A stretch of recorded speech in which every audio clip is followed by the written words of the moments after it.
So hello my टेंथीज, आ गए फिर से। स्क्रॉलिंग बंद कर दो एक मिनट। ये केमिस्ट्री के इंपॉर्टेंट टॉपिक सुन के जाओ, फिर जो तुमने देखना है देख लेना।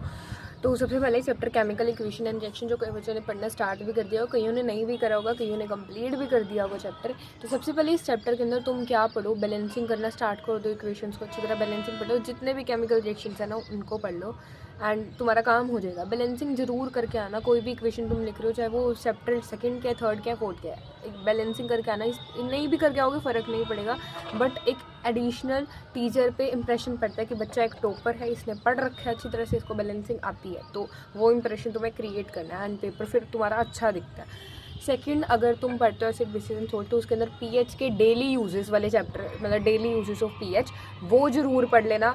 एंड सेकंड चीज़ की जो फॉर्मेशन ऑफ बेकिंग सोडा दे रखा है, बेकिंग सोडा दे रखा है और NaCl का वगैरह देख रखा है, वो सारे पढ़ लेना।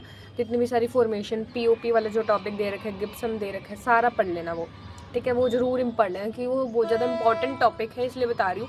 लिटमस तो तुम्हें पता ही है कि एसिड के अंदर ब्लू रेड हो जाता है, ठीक है। बाकी ये पढ़ लेना। एंड थर्ड चैप्टर के अंदर मेटल एंड नॉन मेटल के अंदर एक्सट्रैक्शन ऑफ ओर पढ़ लेना, बहुत ज़्यादा इंपॉर्टेंट है एक्सट्रैक्शन ऑफ ओर। जितने भी सारे दे रखे हैं, मिडल ऑफ रिएक्टिविटी सीरीज, चाहे वो लो रिएक्टिविटी सीरीज हो, हाई रिएक्टिविटी सीरीज हो। फोर्थ चैप्टर के अंदर जो बहुत इंपॉर्टेंट चैप्टर है, टफ चैप्टर माना जाता है, इसके अंदर तुम्हें क्या करना है, नेमिंग पढ़नी है, नोमेनक्लेचर पढ़ना है।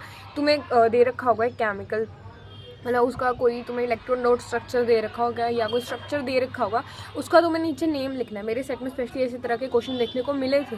इस बार ये शॉकिंगली एस्टेरिफिकेशन एंड सपोनिफिकेशन पे क्वेश्चन नहीं आया, क्योंकि वो बहुत ज़्यादा सालों से रिपीट हो रहा है, तो इस बार ही नहीं आया। और क्या पता अगली बार आ जाए, पर वो भी पढ़ लेना एक बार। एस्टेरिफिकेशन, सपोनिफिकेशन, एथेनॉल वाले जितने भी रिएक्शन दे रखे हैं, एथेनॉल का सोडियम हाइड्रोजन कार्बोनेट के साथ एंड इथेनोइक एसिड के भी सारे रिएक्शन दे रखे हैं, वो सारा पढ़ लेना, वो ज़्यादा इंपॉर्टेंट है। बाकी चैप्टर के अंदर इतना कुछ इंपॉर्टेंट है नहीं है ना, मेटल एंड नॉन मेटल के अंदर जो इंपॉर्टेंट टॉपिक थे वो बता दिए। प्लीज़ थोड़ा बैकग्राउंड म्यूजिक को अवॉइड करना, it's a nature background music. And that's how you prepare for your chemistry board examination. तैयारी शुरू कर दो, जंग तुम्हारी शुरू हो चुकी है 1 साल के लिए।